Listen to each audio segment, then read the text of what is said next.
এক হেলিকপ্টার দুর্ঘটনায় এলোমেলো ভূ রাজনৈতিক সব হিসাব নিকাশ। যে দুর্ঘটনায় নিহত হন ইরানের প্রেসিডেন্ট ইব্রাহিম রাইসি ও পররাষ্ট্রমন্ত্রী হোসেন আমির আবদুল্লাহিয়ান সহ ৯ জন। শুরু হয় নানা জল্পনা, নানা রকমের ষড়যন্ত্র তত্ত্ব।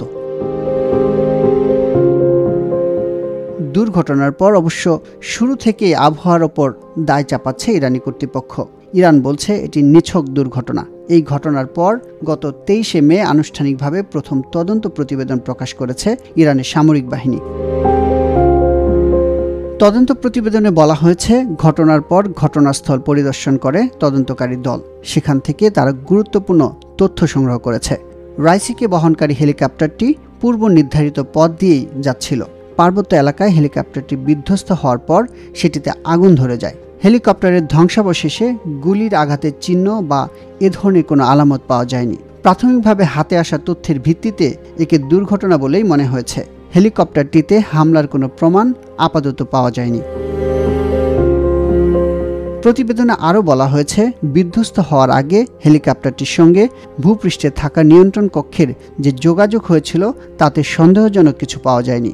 তদন্তকারী দলের হাতে আরও কোনো তথ্য এলে তা যথাসময়ে দেশের মানুষকে জানানো হবে। গত ২০ মে ইরানের কয়েকটি ড্রোন বিধ্বস্ত হওয়া হেলিকপ্টারটি খুঁজে পায়। এর কিছুক্ষণ পরেই সেখানে উদ্ধারকারী দলের সদস্যরা পৌঁছান বলে তদন্ত প্রতিবেদনে জানানো হয়েছে। গত ১৯ মে আজারবাইজান সীমান্তবর্তী এলাকায় দুই দেশের যৌথভাবে নির্মিত একটি বাঁধ উদ্বোধন করতে গিয়েছিলেন প্রেসিডেন্ট রাইসি। সেদিন দুপুরেই সেখান থেকে ইরানের পূর্ব আজারবাইজান প্রদেশের রাজধানী তাবরিজে ফেরার পথে ইরানের উত্তর পশ্চিমাঞ্চলীয় দুর্গম পাহাড়ি এলাকায় বিধ্বস্ত হয় হেলিকপ্টারটি। এরপর শুরু হয় ব্যাপক অনুসন্ধান ও উদ্ধার অভিযান।